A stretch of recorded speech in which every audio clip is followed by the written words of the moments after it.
what are some of the common challenges that freshers face in their first 90 days? Lack of clarity. They don't know what to expect, what is expected from them. If you had to describe your campus to corporate transition in 3 words, what would they be? 3 words would be confusing, exciting, and eye-opening. You know, you've seen and facilitated our campus to corporate workshops. So, how do you think it helps bridge the gap? A lot of companies spend time and energy on telling through PPTs, through heavy decks, policy sessions, functional overviews, but no one's asking. How do you see these skills, like things like emotional intelligence, influencing without authority, Yeah. and time management? How do these things play a role in long-term growth? If you had to tell organizations one thing about building strong onboarding journeys, so what would that be? Well, I would say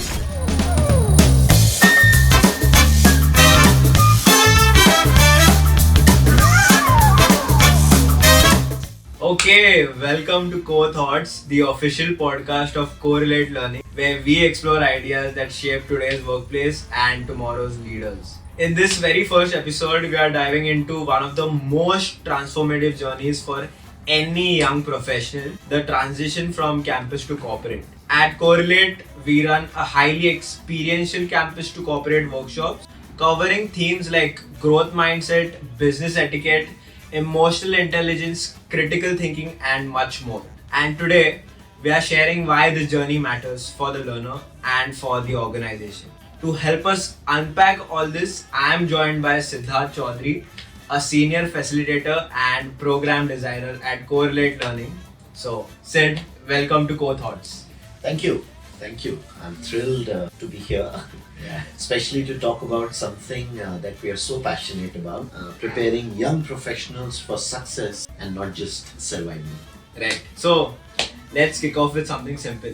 If you had to describe your campus to corporate transition in 3 words, what would they be? 3 words would be confusing, exciting, and eye-opening. See, generally it's a whirlwind of participants, so these new freshers who've joined the organization, trying to figure out how the real world works beyond those textbooks, theory, and exams. Wow. And so that brings us to the next one. In your experience, what are some of the common challenges that freshers face in their first 90 days? Great question. The top 3 challenges that comes to my mind, I would say lack of clarity. They don't know what to expect, what is expected from them beyond the job expectations. Limited confidence, especially when they are surrounded by these experienced senior professionals. Also the social disconnect, that would be the third thing. They don't always know how to connect, collaborate, ask for help. And honestly, most onboarding programs don't help much. They usually are packed with product and process trainings, but not people focused and definitely not experiential in nature. That's correct, yeah. But so, what do you think like companies often like overlook when it comes on to onboarding freshers? Well, like I said, they overlook human connection. A lot of companies spend time and energy on telling through PPTs, through heavy decks, policy sessions, functional overviews, but no one's asking or engaging. Freshers don't get to open up. They are not given space to build relationships, discover how they work best in teams, or even align emotionally to the mission and the vision of the organization. If you ask me, these things take intention and structure, which is what our campus to corporate brings to the table. Right. So, why do you think this transition is such a critical phase today? Well, it's critical because, it's a foundation. Good start builds confidence, brings in clarity, and establishes connection. A rough start creates self-doubt and disengagement. When a young professional feels that they are seen or they are supported and understood, they grow into people who take ownership, and that is what organizations need. Wow, that's great. Yeah, I think I agree with that.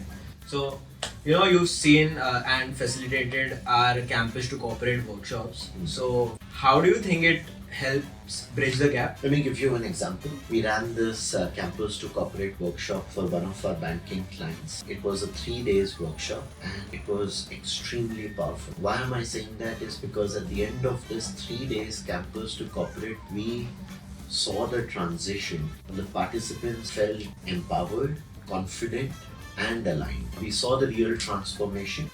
On day one, they were hesitant. By day three, or in fact, even on day two, I remember we used to give them breaks, and instead of, on day one, they would go out separately for break. This time around, they will stay back in the room and they were singing together, they were laughing, they were cracking jokes, they were also brainstorming about the next project that we are going to do for them. They had visibly built emotional bonds. They weren't just trained, they were tuned in. Wow. What made the difference? For me, it was experiential. We saw some of their product sessions also happening.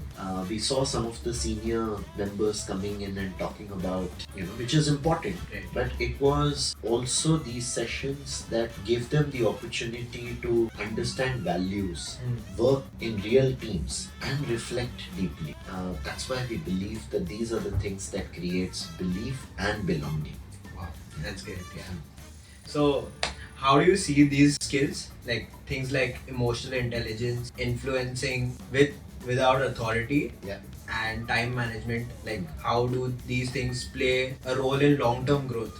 Well, they are, I would say, honestly, if you ask me, they are the real game changers. See, tech skills today are evolving, and most of those can be learned on the job. But these are the foundational behaviors. How you think, how you manage yourself, how you lead without a title. That's what sets people apart. If a company is only focusing on competence, Yeah. I think they're missing out. Attitude and adaptability are far more powerful predictors of long-term success. So true, yeah. So, final thought, if you had to tell organizations one thing about building strong onboarding journeys, so what would that be? Well, I would say don't just inform, engage. Yeah. Give your freshers the space to reflect, to collaborate, to understand what high performing truly means, Yeah. and help them see where they'll fit in your story. I guess that makes sense. Beautifully said, yeah. So thank you so much for joining us and helping us kick off our first co-thoughts with heart and insight. Thank you, AVD. Lovely. I'm excited to see where this podcast takes us. Sure. Thank you. Lovely. Thank you. Thank you so much. Thank you so much, guys. That's it for today's episode. If you're an L&D leader, campus recruiter, or someone just stepping into your first job, we hope this gave you a fresh perspective on the power of a well-designed transition. We'll be back soon though with more voices, more ideas, and more core thoughts.